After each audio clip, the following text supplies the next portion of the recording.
नमस्कार दोस्तों, VK knowledge electrical में आप सभी का स्वागत है। दोस्तों, एक पॉजिटिव खबर है और मैं ये कहूँगा कि ये बहुत अच्छा कदम है। इसके लिए हमें राजस्थान सरकार का धन्यवाद करना चाहिए और मैं कह रहा हूँ खुले दिल से दोनों हाथों से स्वागत कीजिए। हालांकि ये खबर केवल राजस्थान वालों के लिए ही है और राजस्थान में भी केवल EWS वालों के लिए है। सो आप यदि EWS कैटेगरी में राजस्थान से बिलोंग करते हैं तो इस वीडियो को कंप्लीट लास्ट तक देखना।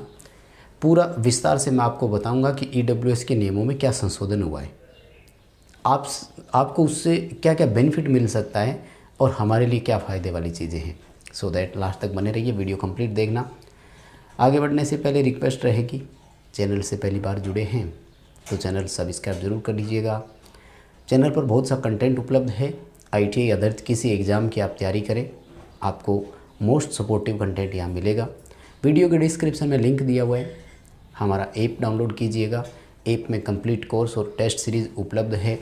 आप टेक्निकल हेल्पर के लिए कितनी तैयारी है वो तैयारी परख सकते हैं एक टेस्ट सीरीज़ के माध्यम से। आइए दोस्तों, बात करते हैं इस नोटिफिकेशन के बारे में। दोस्तों, नोटिफिकेशन है 6 मई 2022 का, जिसे सामाजिक न्याय एवं अधिकारिता विभाग राजस्थान सरकार के द्वारा जारी किया गया है और EWS सर्टिफिकेट के लिए है। सबसे पहले एक बार फिर रिवाइज करा दूं, क्योंकि बहुत बार बच्चे पूछते हैं कि EWS में आता कौन कौन है। EWS में केवल अनरिजर्व कैटेगरी आती है।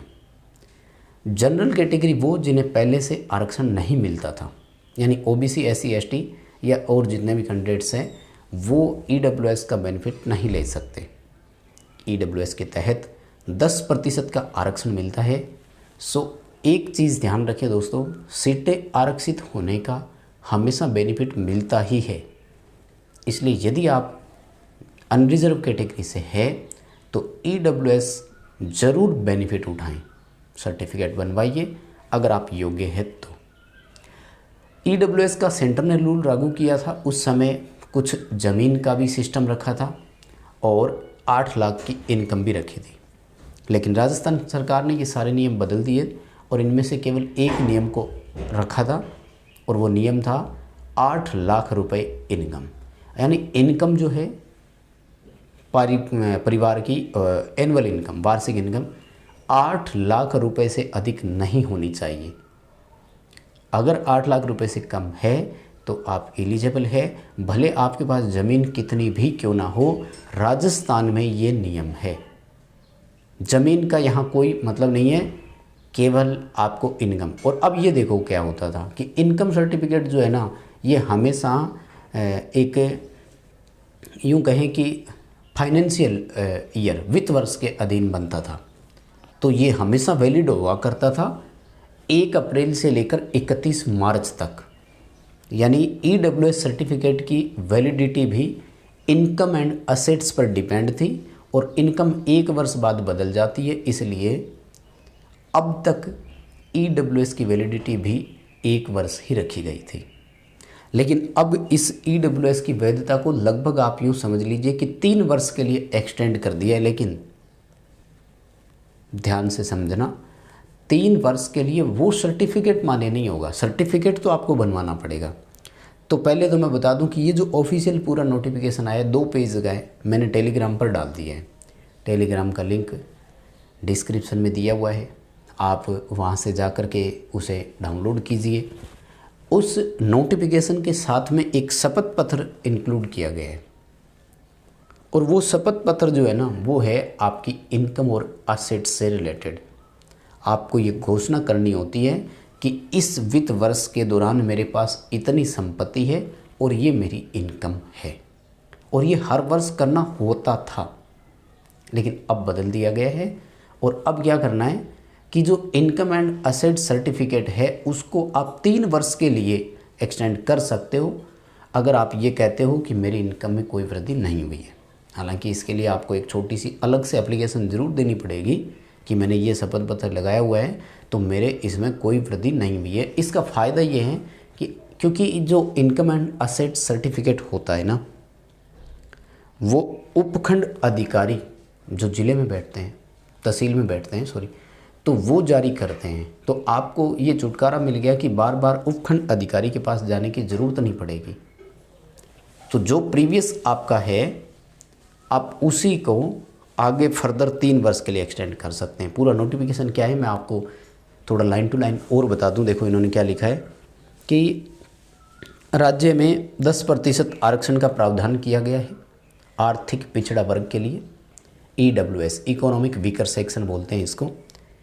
और इसके तहत इनकम एंड असेट्स सर्टिफिकेट प्रति वर्ष जारी करवाना पड़ता था, जिसे व्यक्तियों को कठिनाइयों का सामना करना पड़ता था।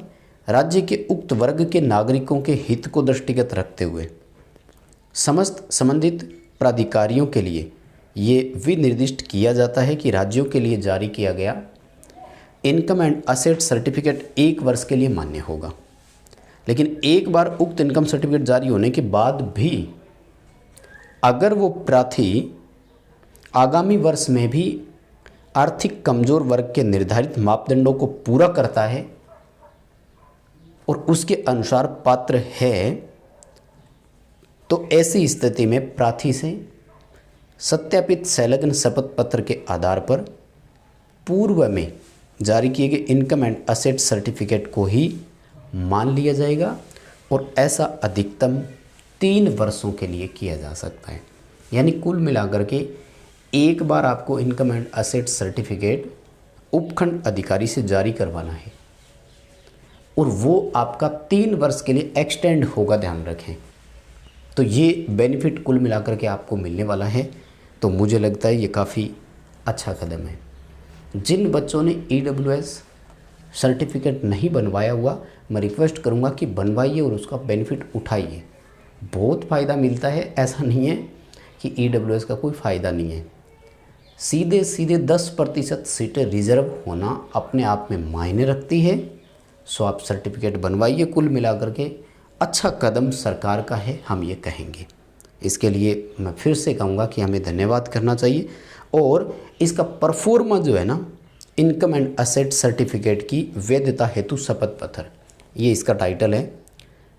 आर्थिक कमजोर वर्गों के व्यक्तियों को जारी किए जाने वाले इनकम एंड असेट्स सर्टिफिकेट की वैधता हेतु शपथ पत्र, ठीक है।